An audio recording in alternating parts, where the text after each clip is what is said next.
The Adventures of Sherlock Holmes by Sir Arthur Conan Doyle. Adventure 1. A Scandal in Bohemia. To Sherlock Holmes, she is always the woman. I have seldom heard him mention her under any other name. In her eyes, she eclipses and predominates the whole of her sex. It was not that he felt any emotion akin to love for Irene Adler. All emotions, and that one particularly, were abhorrent to his cold, precise, but admirably balanced mind. He was, I take it, the most perfect reasoning and observing machine that the world has seen. But as a lover, he would have placed himself in a false position. He never spoke of the softer passions, save with a jibe and a sneer. They were admirable things for the observer, excellent for drawing the veil from men's motives and actions. But for the trained reasoner to admit such intrusions into his own delicate and finely adjusted temperament was to introduce a distracting factor which might throw a doubt on all his mental results. Grit in a sensitive instrument, or a crack in one of his own high-powered lenses, would not be more disturbing than a strong emotion in a nature such as his. And yet there was but one woman to him, and that woman was the late Irene Adler, of dubious and questionable memory. I have seen little of Holmes lately. My marriage had drifted us away from each other. My own complete happiness and the home-centered interests which rise up around the man who first finds himself master of his own establishment were sufficient to absorb all my attentions, while Holmes, who loathed every form of society with his whole Bohemian soul, remained in our lodgings in Baker Street. Buried among his old books and altering from week to week between cocaine and ambition, the drowsiness of the drug, and the fierce energy of his own keen nature, he was still, as ever, deeply attracted by the study of crime, and occupied his immense faculties and extraordinary powers of observation in following out these clues, and clearing up those mysteries which had been abandoned as hopeless by the official police. From time to time I heard some vague account of his doings, of his summons to Odessa in the case of the Trepov murder, of his clearing up of the singular tragedy of the Atkinson brothers at Trincomalee, and finally of the mission which he had accomplished so delicately and successfully for the reigning family of Holland. Beyond these signs of his activity, however, which I merely shared with all the readers of the daily press, I knew little of my former friend and companion. One night, it was on the 20th of March, 1888, I was returning from a journey to a patient, for I had now returned to civil practice, when my way led me through Baker Street.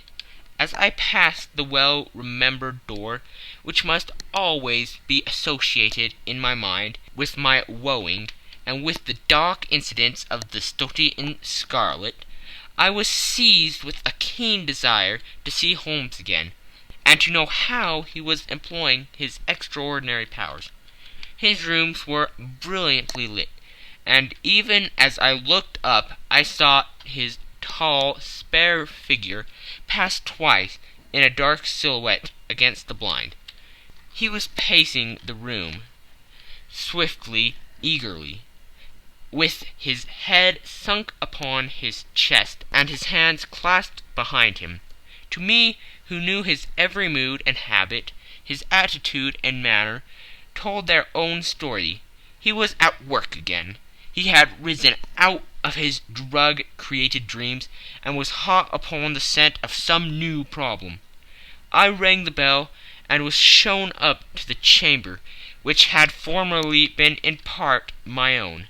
His manner was not effusive. It seldom was, but he was glad, I think, to see me. With hardly a word spoken, but with a kindly eye, he waved me an armchair, threw across his case of cigars, and indicated a spirit case and a gasogene in the corner. Then he stood before the fire and looked me over in his singular, introspective fashion. "Wedlock suits you," he remarked. "I think, Watson, that you have put on 7.5 pounds since I saw you." "7!" I answered. "Indeed, I should have thought a little more, just a trifle more, I fancy, Watson. And in practice again, I observe. You did not tell me that you intended to go into harness." "Then how do you know?"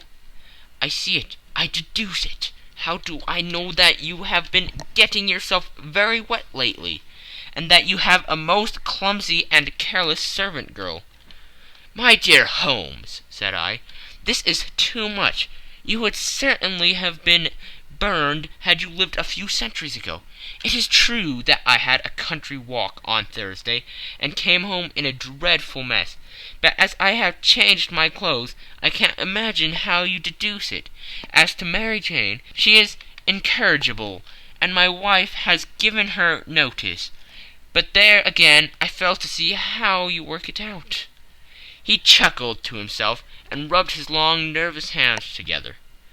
"It is simplicity itself," said he. "My eyes tell me that on the inside of your left shoe, just where the firelight strikes it, the leather is scourged by 6 almost parallel cuts. Obviously they have been caused by someone who has very carelessly scraped around the edges of the soles in order to remove crusted mud from it. Hence you see my double deduction, that you have been out in vile weather, and that you have a particularly malignant, boot-slitting specimen of the London Slave. As to your practice, if a gentleman walks into my room smelling of iodine, with a black mark of nitrate of silver upon his right forefinger, and a budge on the right side of his top hat, to show where he has secreted his stethoscope, I must be dull indeed if I did not pronounce him to be an active member of the medical profession." I could not help laughing at the ease with which he examined his process of deduction. "When I hear you give your reasons," I remarked, "the thing always appears to me to be so ridiculously simple that I could easily do it myself, though at each successive instance of your reasoning I am baffled until you explain your process. And yet I believe that my eyes are as good as yours." "Quite so," he answered, lighting a cigarette, and throwing himself down into an armchair. "You see, but you do not observe. The distinction is clear. For example, you have frequently seen the steps which lead up from the hall to this room?" "Frequently." "How often?" "Well, some hundred of times." "Then how many are there?" "How many? I don't know." "Quite so. You have not observed, and yet you have seen. That is just my point. Now I know that there are 17 steps, because I have both seen and observed. By the way, since you are interested in these little problems, and since you have been good enough to chronicle one or two of my trifling experiences, you may be interested in this." He threw over a sheet of thick, pink-tinted notepaper, which had been lying upon the table. "It came by the last post," said he. "Read it aloud." The note was undated, and without either signature or address. "There will call upon you tonight, at 7:45, it said, "a gentleman who desires to consult you upon a matter of the very deepest moment. Your recent services to one of the royal houses of Europe have shown that You are one who may safely be trusted with matters which are of an importance which can hardly be exaggerated. This account of you will have from all quarters received, but in your chamber then at that hour, and do not take it amiss if your visitor wears a mask." "This is indeed a mystery," I remarked. "What do you imagine that it means?" "I have no data yet. It is a capital mistake to theorize before one has data. Insensibly one begins to twist facts to suit theories, instead of theories to suit facts. But the note itself, what do you deduce from it?" "I certainly examined the writing, and the paper upon which it was written." "The man who wrote it was presumably well-to-do," I remarked, endeavoring to imitate my companion's process. "Such paper could not be bought under half a crown a packet. It is peculiarly strong and stiff." "Peculiar, that is the very word," said Holmes. "It is not an English paper at all. Hold it up to the light." I did so, and saw a large E with a small g, a P and a large G with a small t woven into the texture of the paper. "What do you make of that?" asked Holmes. "The name of the maker, no doubt, or his monogram, rather." "Not at all. The G with the small t stands for Gesellschaft, which is German for company. It is a customary contraction like our CO. P, of course, stands for paper. Now for the EG. Let us glance at our continual gazetteer." He took down a heavy brown volume from his shelves. Eglots. Here we are. Egeria. It is in a German-speaking country in Bohemia, not far from Carlsbad, remarkably as being the scene of the death of Wallenstein, and for its numerous glass factories and paper mills. Ha ha, my boy, what do you make of that?" His eyes sparkled, and he sent up a great blue triumphant cloud from his cigarette. "The paper was made in Bohemia," I said. "Precisely. And the man who wrote the note is a German. Do you note the particular contraction of the sentence, 'This account of you we have from all quarters received'? A Frenchman or Russian could not have written that. It is the German who is so unctuous to his verbs. It only remains, therefore, to discover what is wanted by this German, who writes upon Bohemian paper and prefers wearing a mask to showing his face. And here he comes, if I am not mistaken, to resolve all our doubts." As he spoke, there was the sharp sound of horses' hoofs, and the grating wheels against the curb, followed by a sharp pull at the bell. Holmes whistled. "A pair by the sound," said he. "Yes," he continued, glancing out of the window, "a nice little Brahmin, and a pair of beauties, 150 guineas apiece. There's money in this case, Watson, if there is nothing else. I think that I had better go, Holmes." "Not a bit, Doctor. Stay where you are. I am lost without my Boswell, and that promises to be interesting. It would be a pity to miss it. But your client, never mind him. I may want your help, and so may he. Here he comes. Sit down in that armchair, Doctor, and give us your best attention." A slow and heavy step, which had been heard upon the stairs and in the passage, paused immediately outside the door. Then there was a loud and authoritative tap. "Come in," said Holmes. A man entered who could hardly have been less than 6 feet 6 inches in height, with the chest and limbers of a Hercules. His dress was rich with a richness which would, in England, be looked upon as akin to bad taste. Heavy bands of astrakhan were slashed across the sleeves and fronts of his double-breasted coat, while the deep blue coat, which was thrown over his shoulders, was lined with flame-colored silk and secured at the neck with a brooch, which consisted of a single flaming beryl. Boots, which extended halfway up his calves, and which were trimmed at the tops with rich brown fur, completed the impression of barbaric opulence, which was suggested by the whole appearance. He carried a broad-brimmed hat in his hand, while he wore across the upper part of his face, extending down past the cheekbones, a black-visored mask, which he had apparently adjusted that very moment, for his hand was still raised to it as he entered. From the lower part of the face he appeared to be a man of strong character, with a thick hanging lip, and a long, straight chin suggestive of resolution, pushed to the length of obstinacy. "You had my note?" he asked, with a deep, harsh voice, and a strongly marked German accent. "I told you that I would call." He looked from one to the other of us, as if uncertain which to address.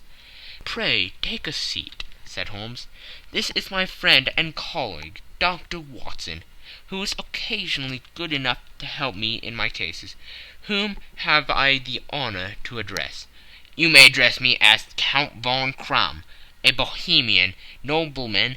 I understand that this gentleman, your friend, is a man of honor and discretion, whom I may trust with a matter of the most extreme importance. If not, I should much prefer to communicate with you alone." I rose to go, but Holmes caught me by the wrist and pushed me back into my chair. "It is both or none," said he.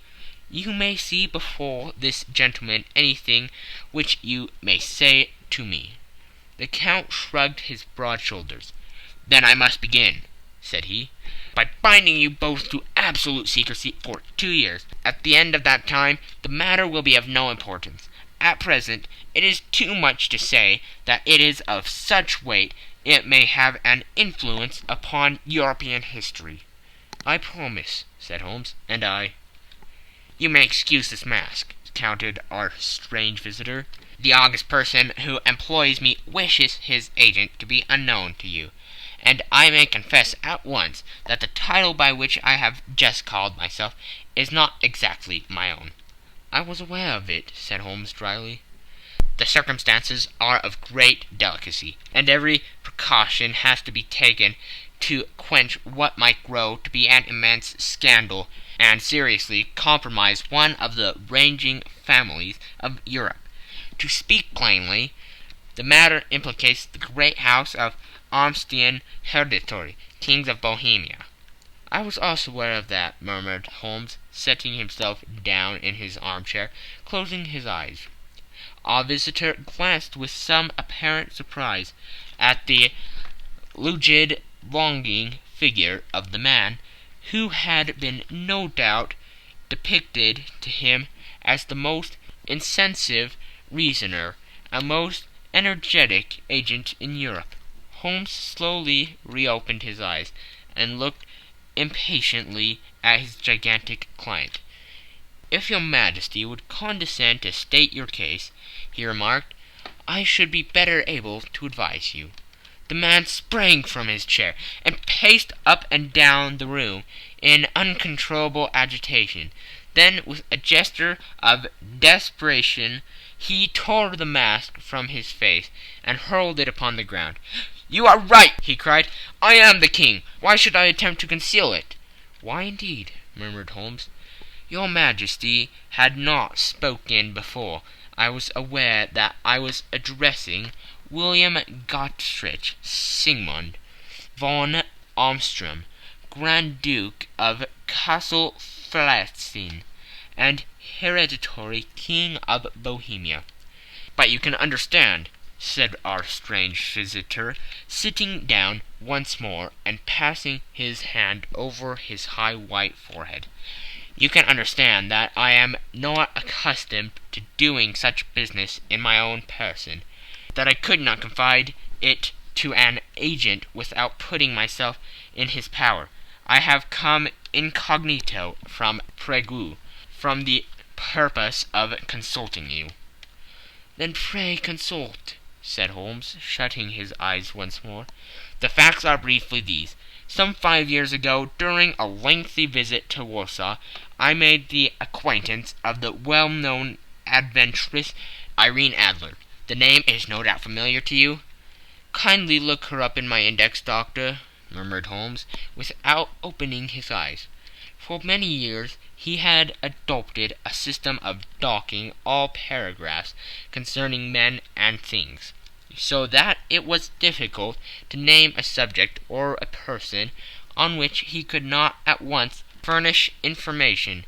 In this case I found her biography sandwiched in between that of Hebrew rabbi and that of staff commander, who had written a monograph upon the deep-sea fishes. "Let me see," said Holmes. Born in New Jersey in the year 1858. Contrito, Let Scala, Prima Donna Imperial Opera of Warsaw. Yes! Retired from the operatic stage. Ha! Living in London.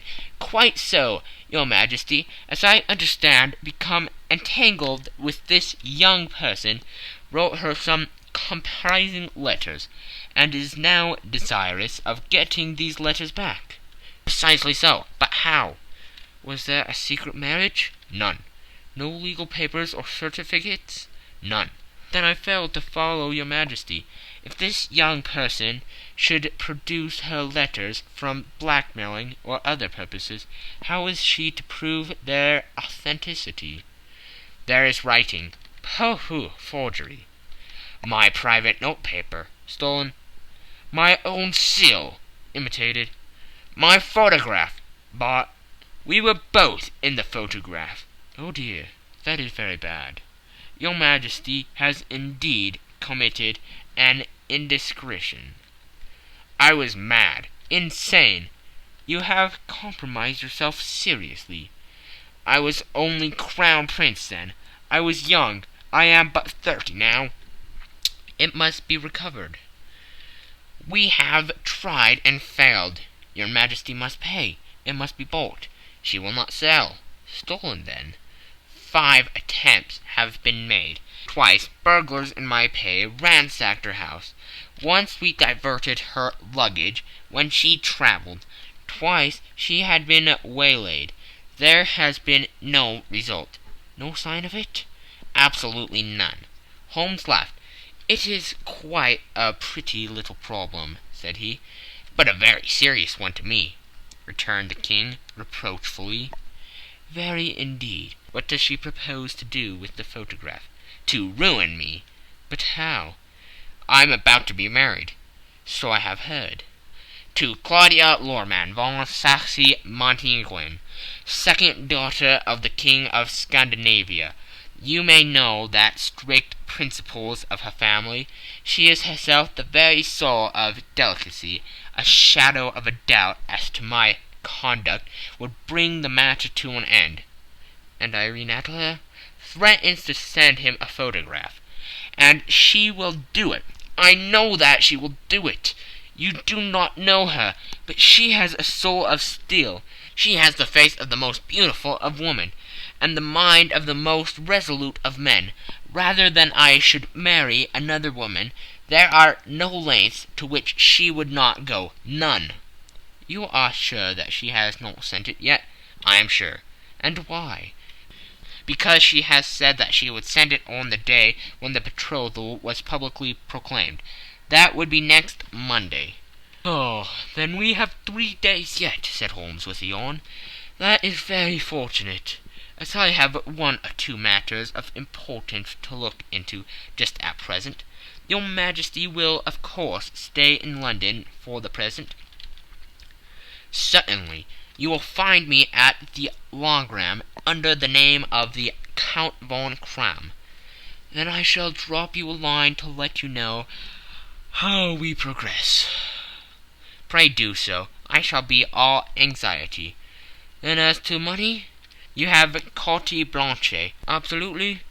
I tell you that I would give one of the provinces of my kingdom to have that photograph.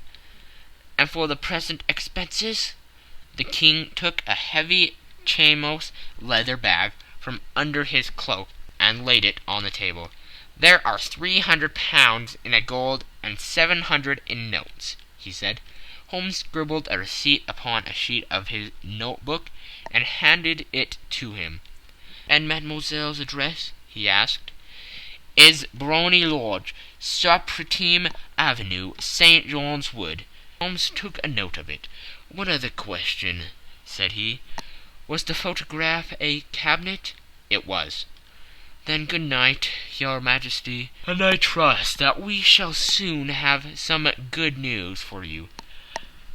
And good night, Watson, he added, as the wheels of the Royal Brougham rolled down the street. If you will be good enough to call tomorrow afternoon at 3 o'clock, I should like to chat this little matter over with you. End of Section 1. Section 2.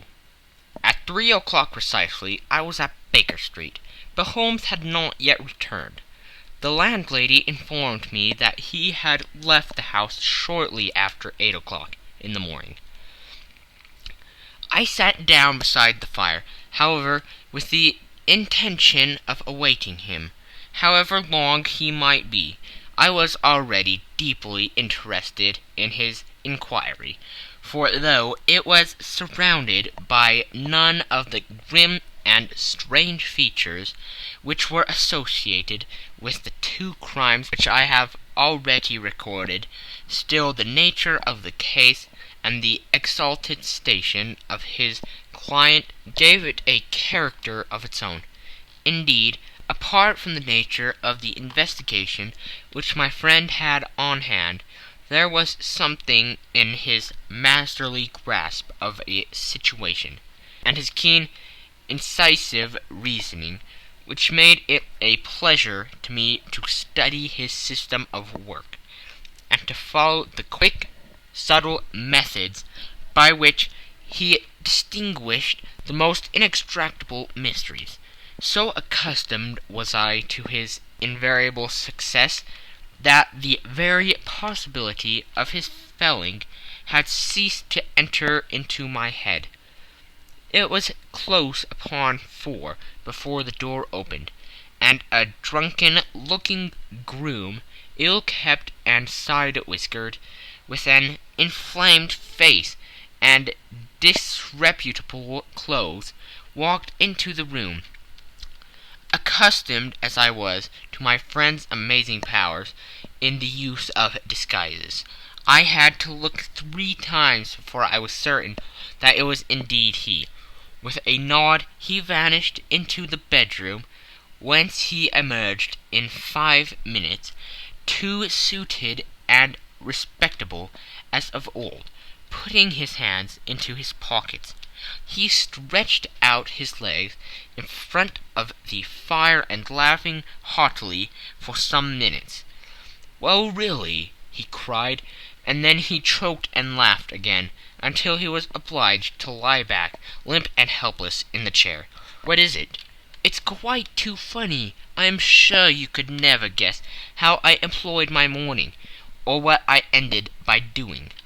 I can't imagine. I suppose that you have been watching the habits and perhaps the house of Miss Irene Adler? Quite so, but the sequel was rather unusual. I will tell you, however. I left the house a little after 8 o'clock this morning, in the character of a groom, out of work. There is a wonderful sympathy and freemasonry among horsey men, but one of them, and you will know all that there is to know, I soon found Brotny Lodge. It is a Bazille villa, with a garden at the back, but built on it right up to the road, 2 stories, Chubb lock to the door, large sitting room on the right side, well furnished with long windows almost to the floor, and those prosperous English window fasteners which a child could open. Behind there was nothing remarkable, save the passage window could be reached from the top of the coach-hill. I walked round it and examined it closely from every point of view, but without nothing anything else of interest. I then lodged down the street, and found, as I expected, that there was a news in a lane which runs down by one wall of the garden. I went the ostlers a hand in rubbing down their houses, and received in exchange 2 pence, a glass of half and half, 2 fills of shag tobacco, and as much information as I could desire about Miss Adler, to say nothing of half a dozen other people in the neighborhood, in whom I was not in the least interested, but whose biographies I was compelled to listen to. "And what of Irene Adler?" I asked. "Oh, she has turned all the men's heads down in that part. She is the daintiest thing under a bonnet on the planet. So say the Sappratine News to a man. She lives quietly, sings at concerts, drives out at 5 every day, and returns at 7 sharp for dinner. Seldom goes out at other times, except when she sings. Has only 1 male visitor, but a good deal of him. He is dark, handsome, and dashing. Never calls less than once a day, and often twice. He is Mr. Godfrey Norton of the Inner Temple. See the advantages of a cabman as a confidant. They have driven him home a dozen of times from Serpentine Mews, and knew all about him. When I had listened to all they had to tell, I began to walk up and down near Briony Lodge once more, and to think over my plan of campaign. This Godfrey Norton was evidently an important factor in the matter. He was a lawyer. That sounded ominous. What was the relation between them, and what the object of his repeated visits? Was she his client, his friend, or his mistress? If the former, she had probably transferred the photograph to his keeping. If the latter, it was less likely on the issue of this question deepened whether I should continue my work at Briony Lodge, or turn my attention to the gentlemen's chambers in the Temple. It was a delicate point, and it winded the field of my inquiry. I fear that I bore you with these details, but I have to let you see my little difficulties, if you are to understand the situation. "I am following you closely," I answered. I was still balancing the matter in my mind, when a hansom cab drove up to Briony Lodge, and a gentleman sprang out. He was a remarkably handsome man, dark, aquiline, and moustached, evidently the man of whom I have heard. He appeared to be in a great hurry, shouted to the cabman to wait, and brushed past the maid, who opened the door with the air of a man who was thoroughly at home. He was in the house about half an hour, and I could catch glimpses of him in the windows of the sitting-room, pacing up and down, talking excitedly and waving his arms. Of her I could see nothing. Presently he emerged, looking even more flurried than before. As he stepped up into the cab, he pulled a gold watch from his pocket, and looked at it earnestly. "Drive like the devil," he shouted. "First to Gross and Humphrey's in Regent Street, and then to the Church of St. Monica in Edgware Road. Half a guinea if you do it in 20 minutes."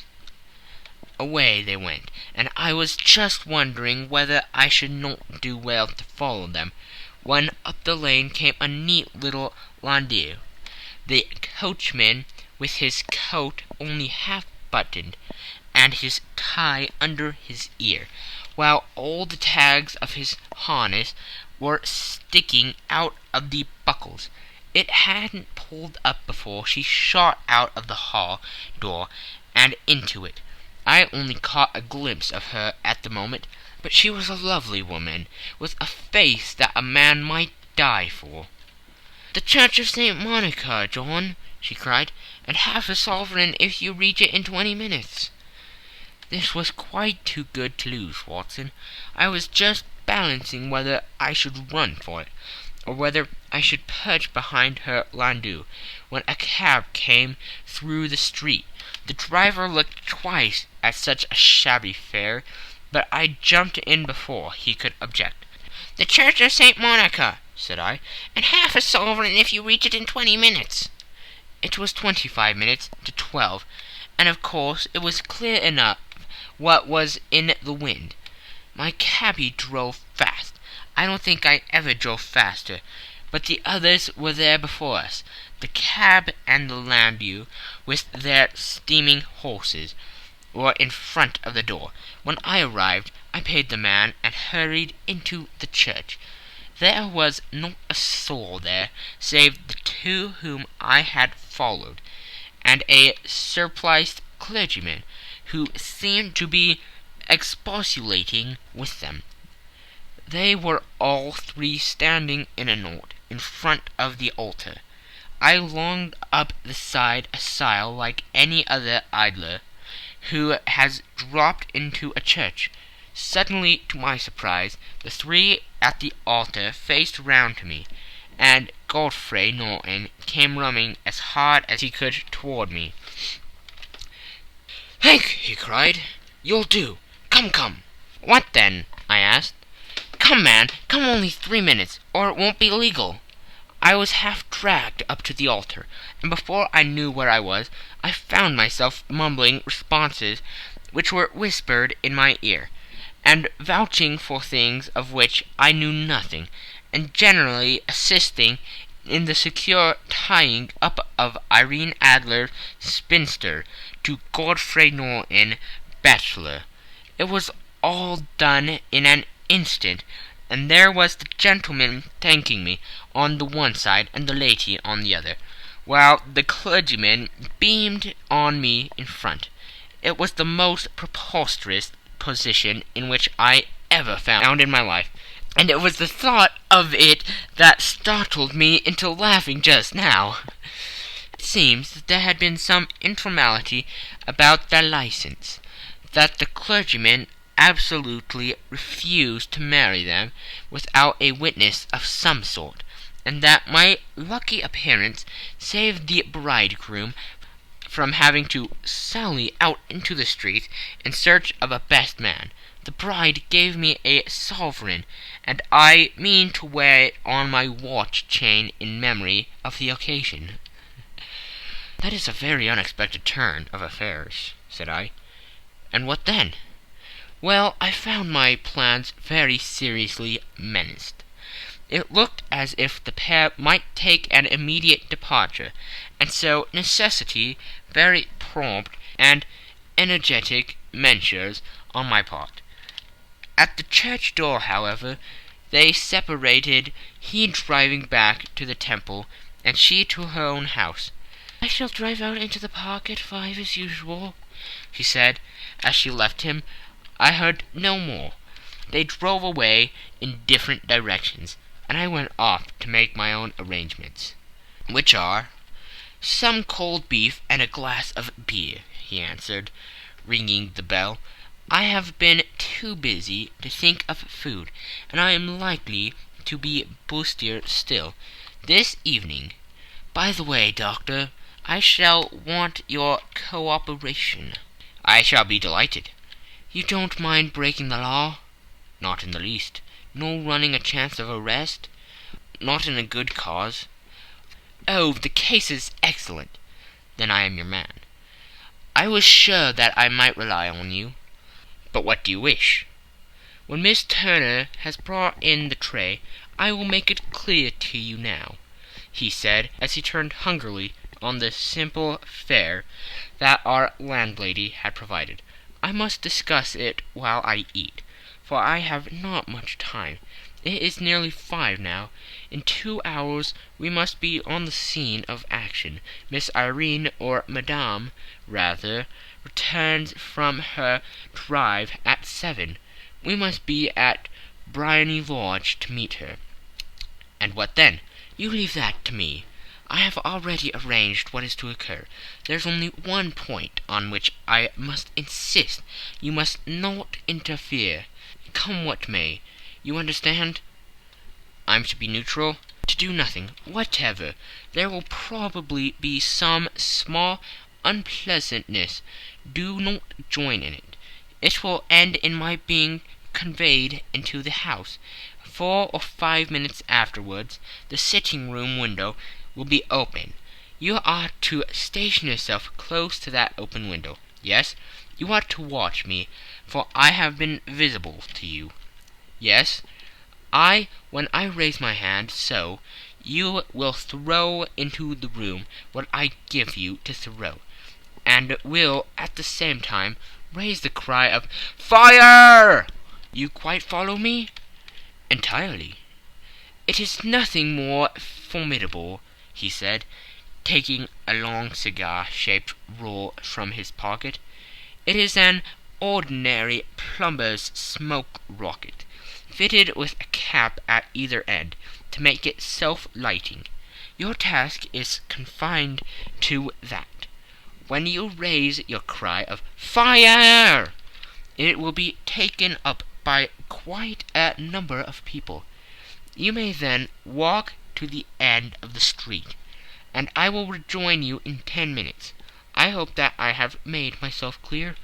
I am to remain neutral, to get near the window, to watch you, and at your signal to throw this object, then to raise the cry of "Fire!"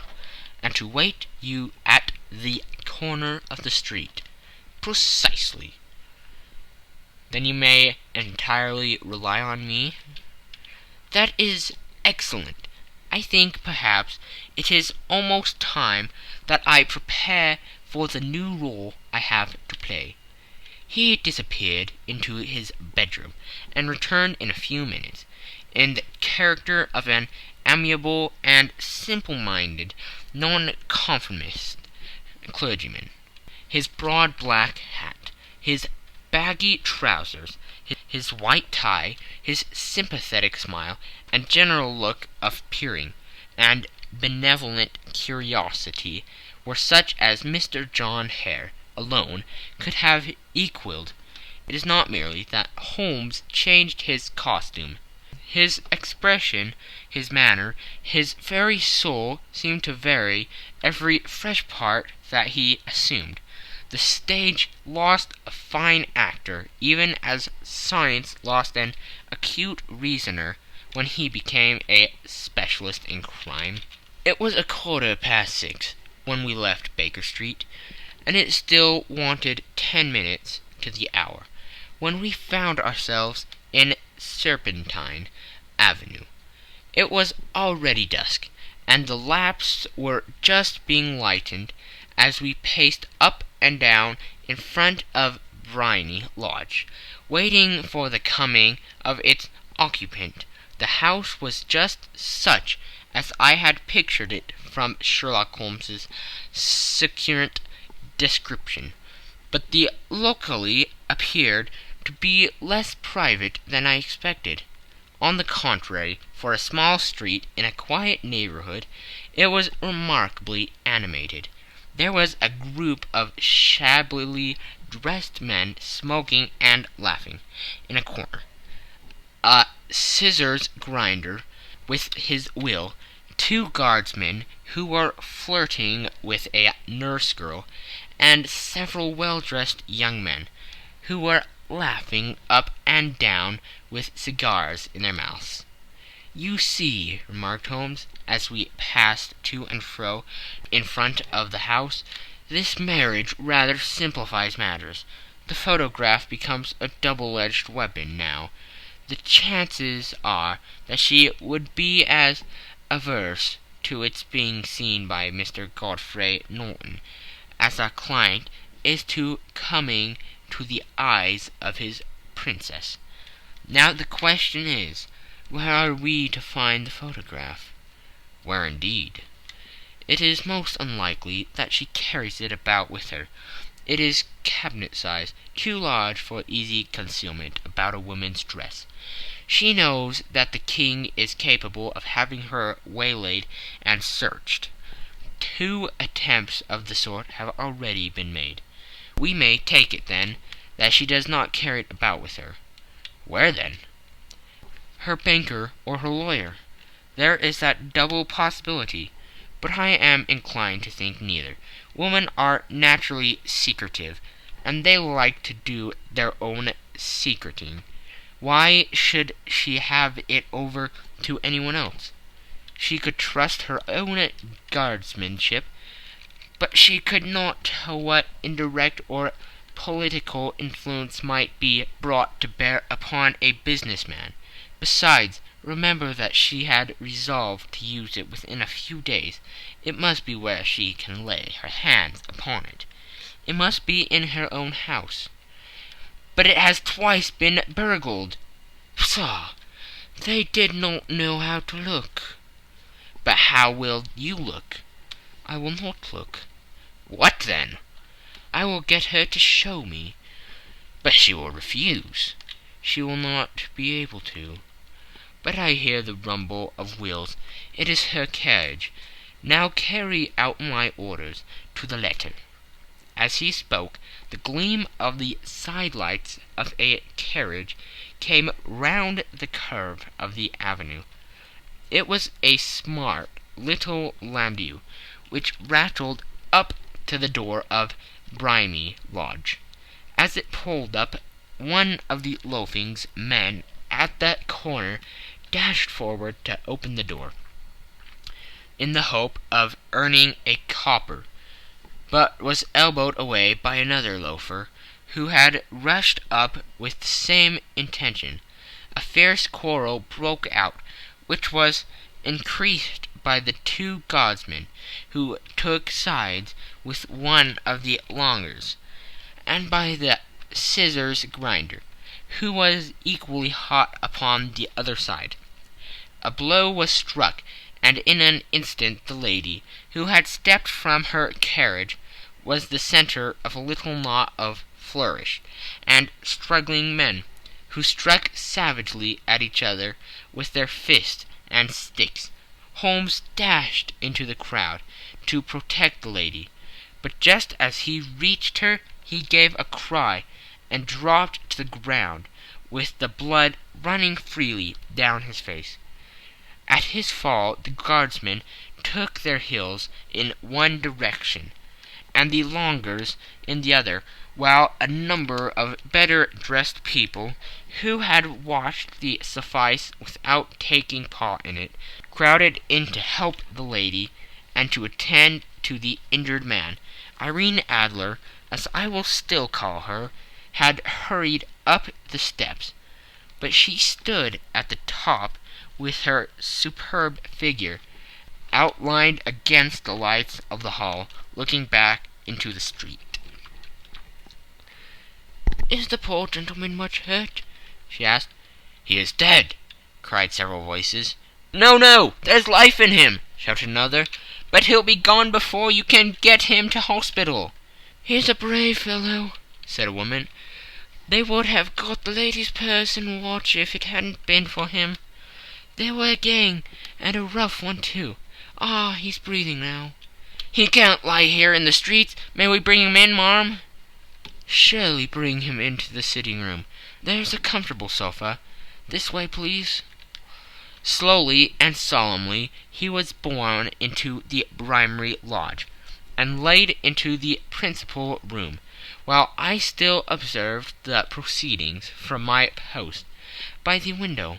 The lamps had been lit, but the blinds had been drawn so that I could see Holmes as he lay upon the couch. I do not know whether he was seized with compunction at that moment for the part he was playing, but I know that I never felt more heartily ashamed of myself in my life than when I saw the beautiful creature against whom I was conspiring, or the grace and kindliness with which she waited upon the injured man. And yet it would be the blackest treachery to Holmes to draw back now from the part which he had entrusted to me. I hardened my heart, and took the smoke rocket from under my ulster. After all, I thought, we are not injuring her. We are but preventing her from injuring another. Holmes had sat up upon the couch, and I saw him mention like a man who's in need of air. A maid rushed across the threshold, opened the window. At the same instant I saw him raise his hand, and at the signal I tossed my rocket into the room, with a cry of "Fire!" The word was no sooner out of my mouth than the whole crowd of spectators, well dressed and ill, gentlemen, ulsters, and servant-maids, joined in the general shriek of "Fire!" Thick clouds of smoke curled through the room, and out those open windows. I caught a glimpse of rushing fingers, and a moment later the voice of Holmes from within, assuring them that it was a false alarm. Slipping through the shouting crowd, I made my way to the corner of the street, and in 10 minutes was rejoiced to find my friend's arm in mine, and to get away from the scene of uproar. He walked swiftly and in silence for some few minutes until we had turned down on one of the quiet streets which led towards the Edgware Road. "You did it very nicely, Doctor," he remarked. "Nothing could have been better. It is all right." "You have the photograph?" "I know where it is." "And how did you find out?" "She showed me, as I told you she would." "I am still in the dark." "I do wish to make a mystery," said he, laughing. "The matter was perfectly simple. You are, of course, saw that everyone in the street was an accomplice. They were all engaged for the evening." "I guessed as much." "Then, when the row broke out, I had a little moist red paint in the palm of my hand. I rushed forward, fell down, clapped my hand to my face, and became a piteous spectacle. It is an old trick." "That also I could fathom." "Then they carried me in. She was bound to have me in. What else could she do? And into her sitting-room, which was the very room which I suspected. It lay between that and her bedroom, and I was determined to see which. They laid me on a couch. I motioned for air. They were compelled to open the window, and you had your chance." "How did that help you?" "It was all important. When a woman thinks that her house is on fire, her instinct is at once to rush to the thing which she values most.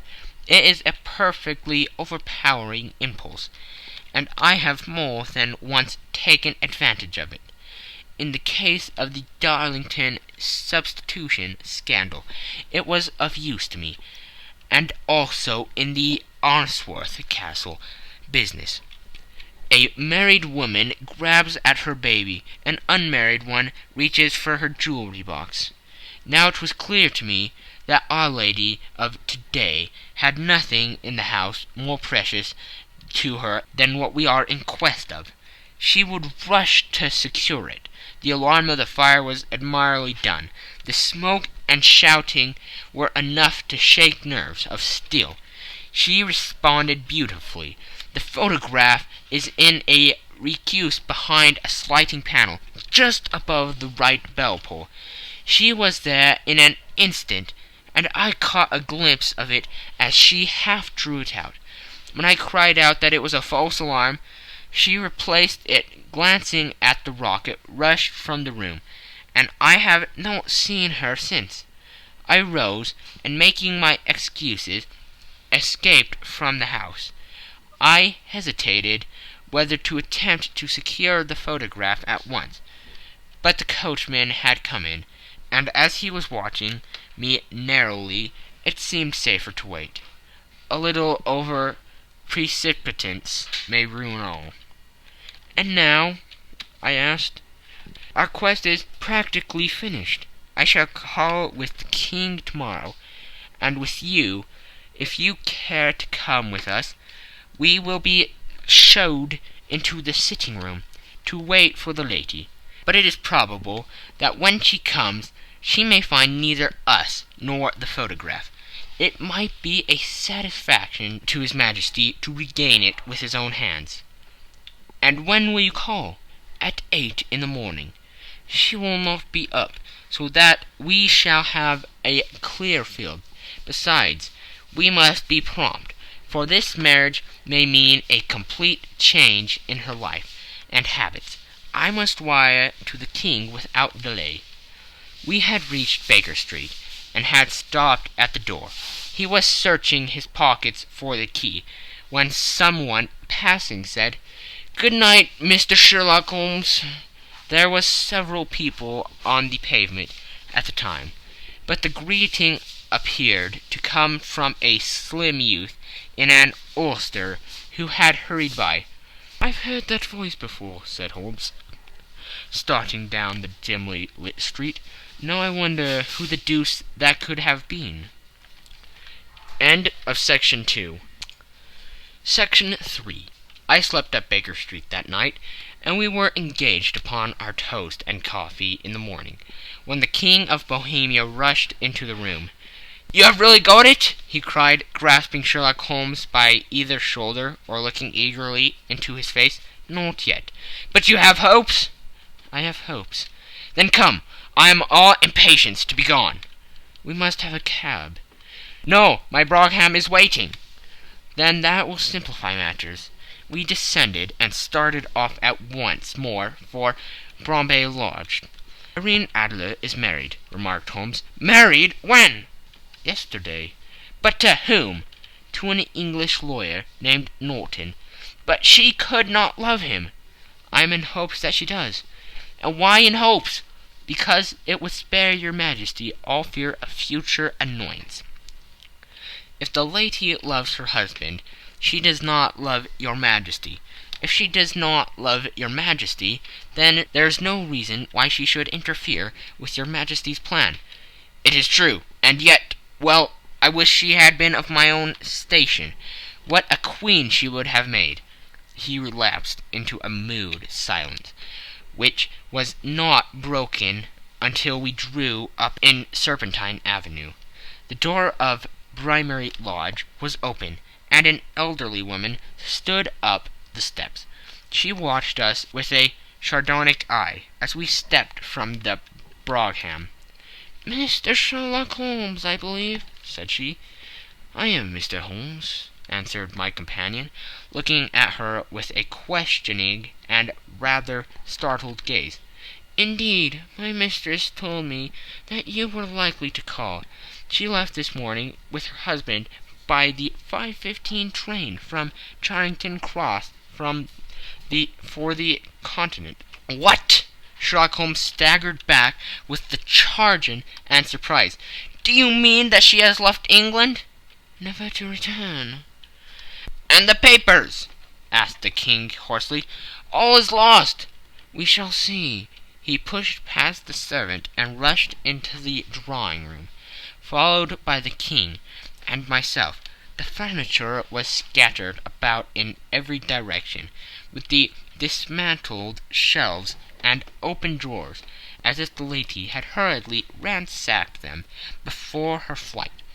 Holmes rushed at the bell-pull, tore back a small sliding shutter, and plunging in his hand, pulled out a photograph and a letter. The photograph was of Irene Adler herself, in evening dress. The letter was superseded to Sherlock Holmes, ESQ, to be left till called for. My friend tore it open, and we all three read it together. It was dated midnight of the preceding night, and ran in this way. My dear Mr. Sherlock Holmes, you really did it well. You took me in completely. Until after the alarm of fire I had not a suspicion. But then, when I found how I had betrayed myself, I began to think. I had been warned against you months ago. I had been told that if the king employed an agent, it would certainly be you, and your address had been given me. Yet, with all this, you made me reveal what you wanted to know. Even after I became suspicious, I found it to think evil of such a dear, kind old clergyman. But you know I have been trained as an actress myself. Male costume is nothing new to me. I often take advantage of the freedom which it gives. I sent John the coachman to watch you, ran upstairs, got into my walking clothes, as I call them, and came down just as you departed. Well, I followed you to your door, and so made sure that I was really an object of interest to the celebrated Mr. Sherlock Holmes. Then I rather imprudently wished you good night, and started for the Temple to see my husband. We thought the best resource was flight, when we pursued by so formidable an antagonist.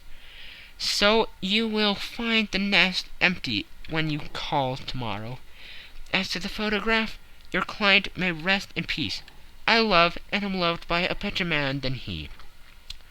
The king may do what he will without hindrance from one who he has cruelly wronged.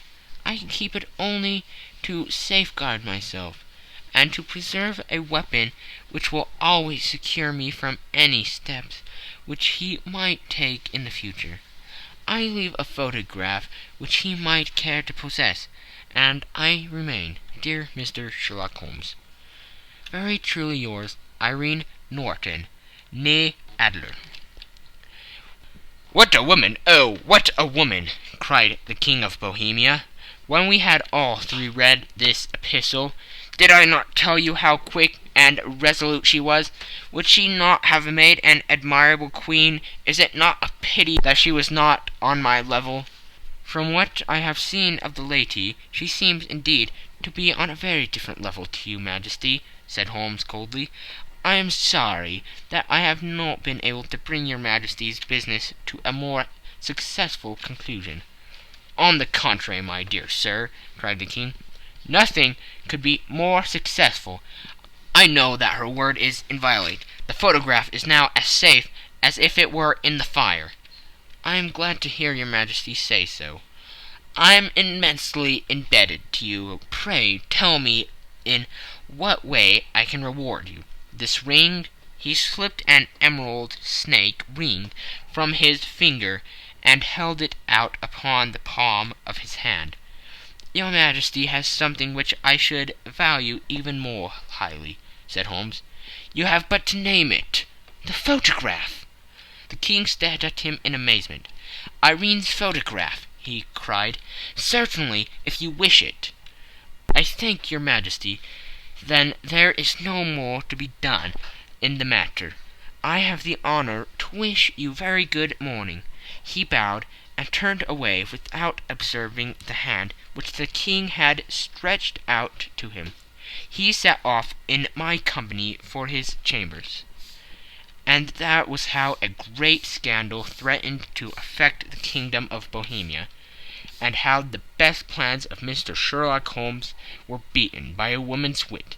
He used to make merry over the cleverness of women, but I have not heard him do it of late. And when he speaks of Irene Adler, or when he refers to her photograph, it is always under the honorable title of the woman.